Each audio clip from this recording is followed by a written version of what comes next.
Semoga yang subscribe diberikan rezeki melimpah dari jalan tak terduga. Dan yang like komen, dimudahkan jalannya menuju surga di hari akhir nanti. Siapa yang tak mendengar nama Qorun? Dia adalah seorang sosok kaya raya di zaman Nabi Musa yang namanya melegenda hingga sekarang. Kisahnya diabadikan dalam Al-Quran, bahkan menjadi peribahasa atau ungkapan di masyarakat guna menggambarkan seseorang yang mirip dengan tabiatnya atau menisbatkan harta yang ditemukan terpendam dalam tanah sebagai harta Qorun. Qorun adalah miliarder kaya raya yang hidup sejaman dengan Nabi Musa. Saking kaya rayanya, Qorun setiap kali keluar dari rumahnya, ia didampingi dengan 300 pelayan laki-laki dan 300 pelayan perempuan. Qorun juga dikawal oleh 4.000 pengawal yang diiringi 4.000 binatang ternak ditambah 60 ekor unta yang khusus membawa kunci-kunci gudang penyimpanan harta kekayaannya itu. Itu dilakukan semata-mata sebagai bentuk kesombongan bahwa dialah manusia paling kaya, paling terhormat, dan memiliki pengikut setia. Ia merasa lebih mulia dibandingkan Nabi Musa alaihissalam. Orang-orang tentu saja akan penasaran seberapa banyak harta kekayaan Qorun jika pengawal dan pembawa kunci gudang kekayaannya sebanyak itu. Lalu berapa banyakkah harta yang dimiliki Qorun yang disimpan di dalam gudangnya tersebut? Sebelum saya melanjutkan, dimohon untuk menonton video ini sampai selesai supaya tidak ada kesalahpahaman dalam memahami isi cerita, serta mohon bantu channel ini semakin berkembang dengan cara tekan subscribe dan silakan tinggalkan like serta komen positifnya. Semoga dukungan pemirsa Risalah Kehidupan bernilai pahala dan menjadi wasilah dimudahkannya segala urusan pemirsa sekalian. Pemirsa Risalah Kehidupan, di zaman sekarang banyak orang yang mengistilahkan rezeki yang tak terduga dengan istilah harta Qorun. Lalu dari manakah sumber harta kekayaan Qorun yang sangat luar biasa itu? Serta di manakah Qorun dan hartanya ditenggelamkan? Siapakah Qorun dan bagaimana kisahnya dengan Nabi Musa? Qorun merupakan kaum Nabi Musa alaihissalam. Disebutkan oleh Ibnu Jurayj, nama lengkap Qorun adalah Qorun ibnu Yashar, ibnu Qahis, ibnu Lawi, ibnu Yakub. Ia merupakan putra paman atau sepupu Nabi Musa alaihissalam. Pasalnya, Nabi Musa alaihissalam sendiri adalah putra Imran, sedangkan Imran adalah putra Qahis. Dengan kata lain, Qorun masih satu kakek dengan Nabi Musa alaihissalam, yakni kakek Qahis. Ia adalah umat Nabi Musa yang taat. Tidak hanya memiliki banyak harta, Qorun juga termasuk orang yang cerdas dan berilmu. Ia menguasai ilmu duniawi dan ilmu ukhrawi, dan tercatat bahwa Qorun adalah ahli di bidang kimia. Dirinya tercatat sebagai ahli kitab Taurat setelah Nabi Musa. Kepandaian Qorun dalam ilmu agama membuat dirinya sering disebut dengan ilmu nawir, atau orang yang memberi cahaya dan penerangan. Suaranya terkenal merdu dalam membaca kitab Taurat. Selain itu, Qorun juga lihai dalam berbisnis. Ia mengetahui trik investasi yang menguntungkan, serta jalur perdagangan internasional yang strategis di zamannya. Kekayaan Qorun begitu banyak, sebagaimana tercatat dalam surat Al-Qasas ayat 76.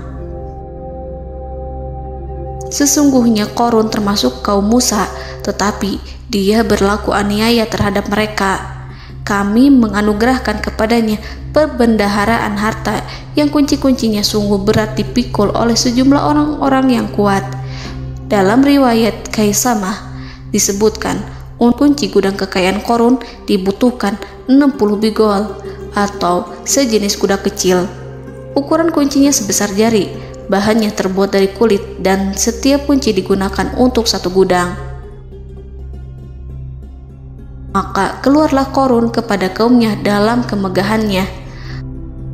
Para ulama tafsir menjelaskan Qarun keluar dengan mewah diiringi dengan 300 gadis berbaju merah dan 4.000 kendaraan kuda.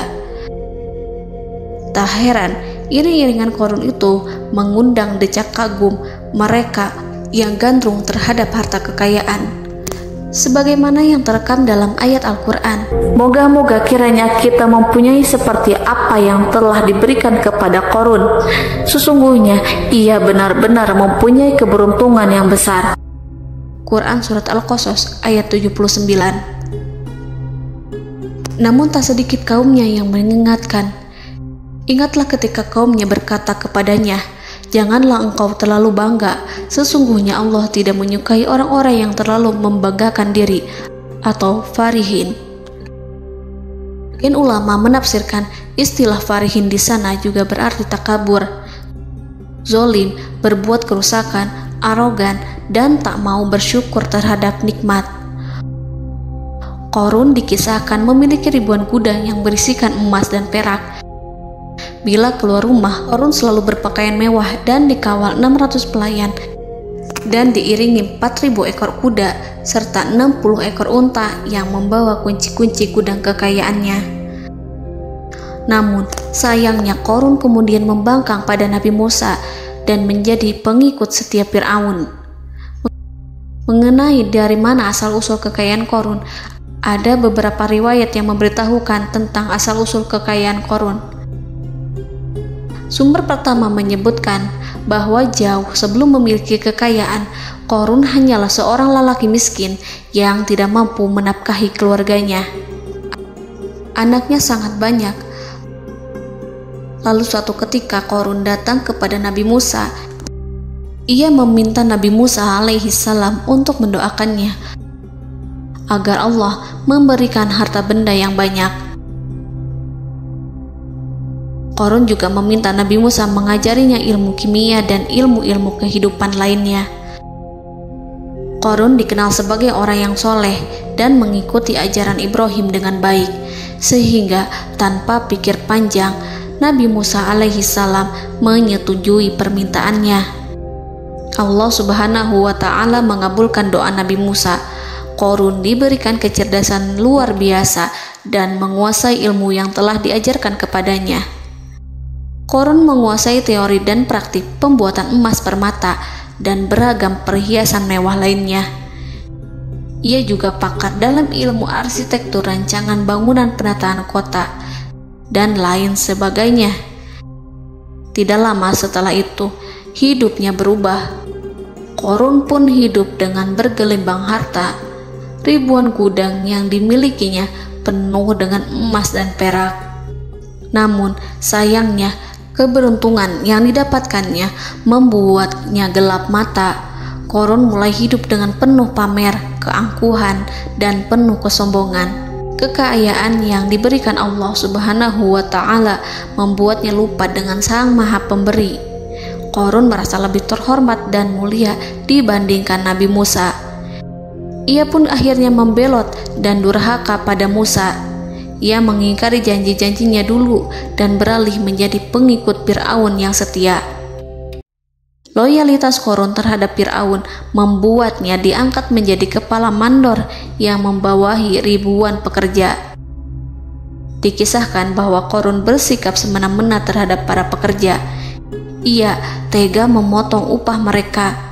Ia melakukan korupsi demi membangun istana dan kemegahannya sendiri, dan untuk membangun gudang-gudang penyimpanan harta yang telah ia kumpulkan jauh-jauh hari.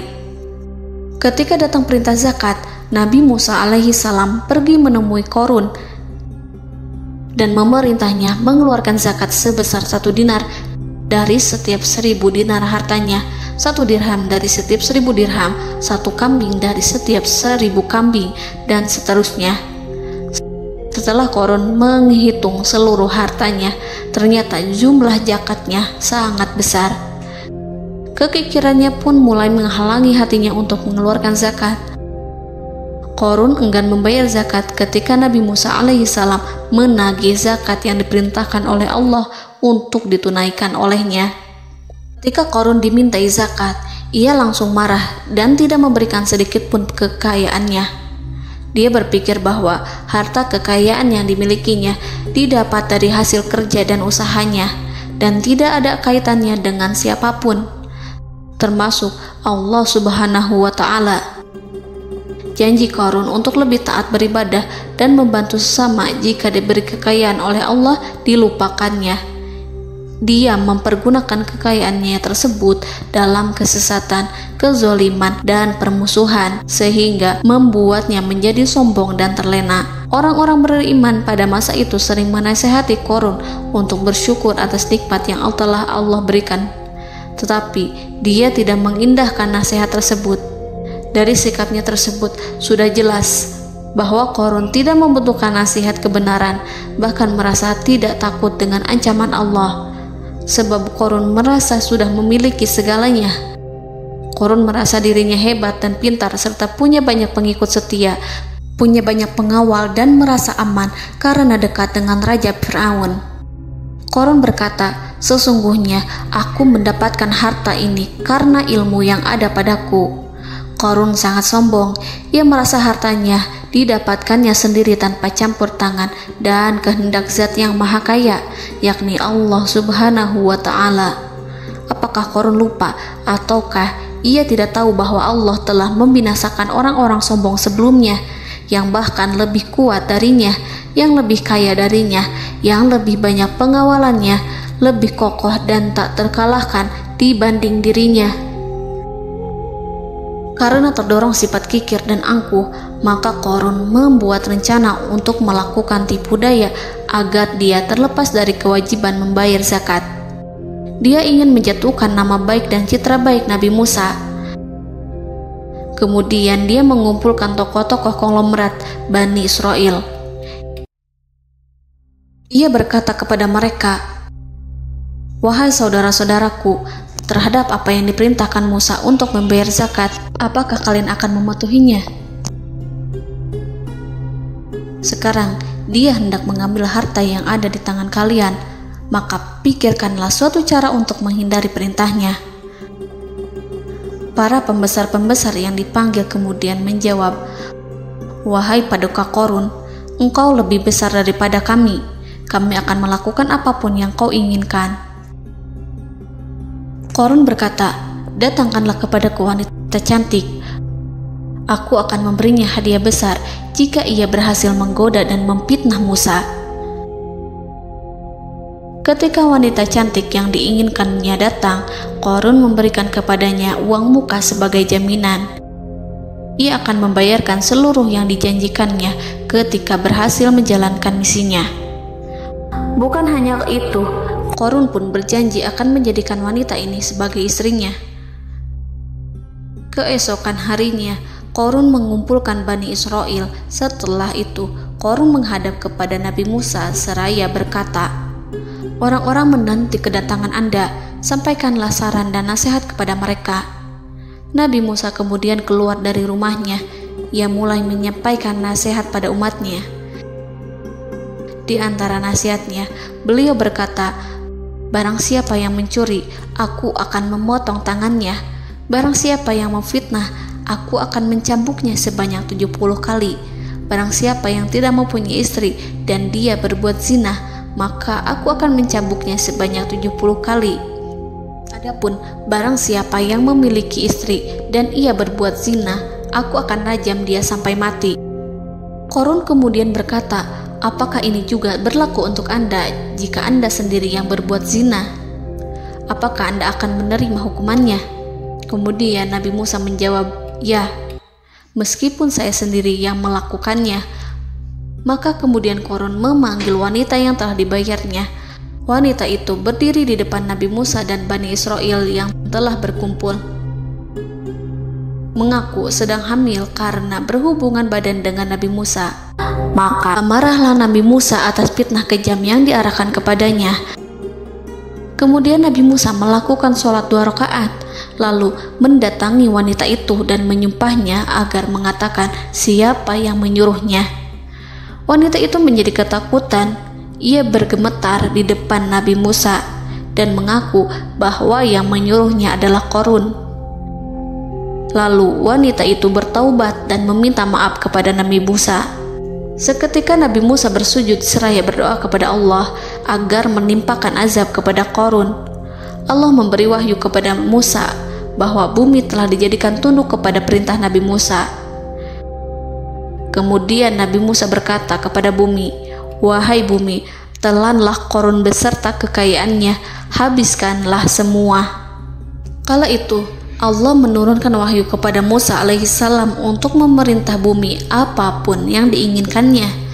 Begitu Nabi Musa alaihissalam datang dengan wajah sangat marah, barulah Qarun merajuk, "Wahai Musa, sayangilah aku." Sementara Nabi Musa alaihissalam tak bergeming.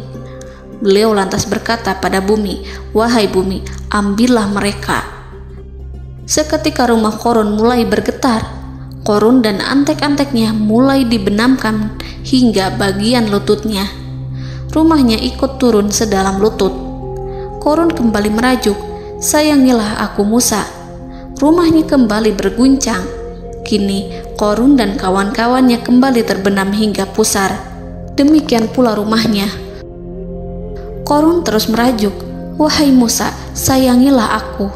Sementara Nabi Musa alaihissalam kembali meminta bumi, "Wahai bumi, ambillah mereka." Rumah Qarun berguncang lagi, sementara Qarun dan kawan-kawannya terus terbenam hingga bagian tenggorokannya. Demikian pula rumahnya.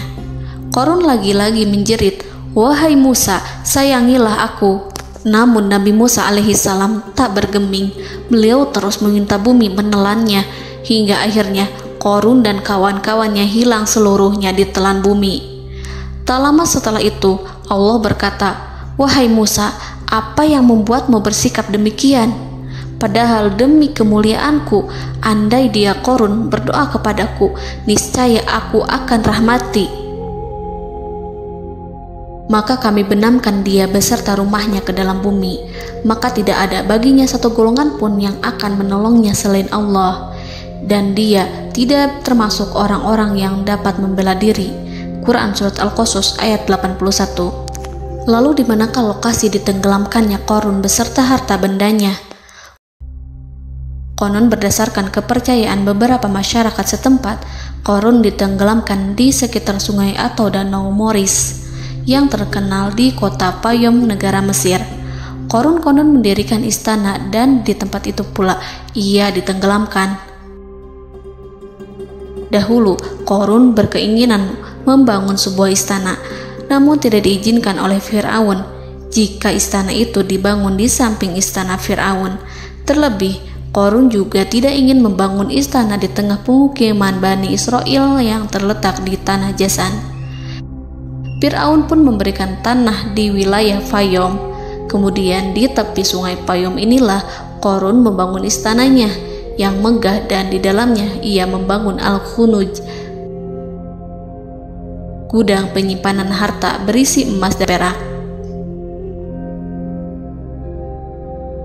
Salah satu bukti arkeologis yang dapat dijumpai di lokasi tersebut adalah runtuhan bangunan yang diduga sebagai tempat tinggal Qarun yang berjarak sekitar 2 km dari Danau Qarun. Menurut beberapa sumber, bangunan yang masih berdiri kokoh tersebut adalah benteng yang dibangun oleh Qarun. Namun ada juga yang mengatakan bahwa bangunan tersebut adalah tempat tinggalnya. Wallahu a'lam. Semoga kita semua dijadikan orang yang Allah mampukan menjadi orang kaya namun tidak seperti Qarun,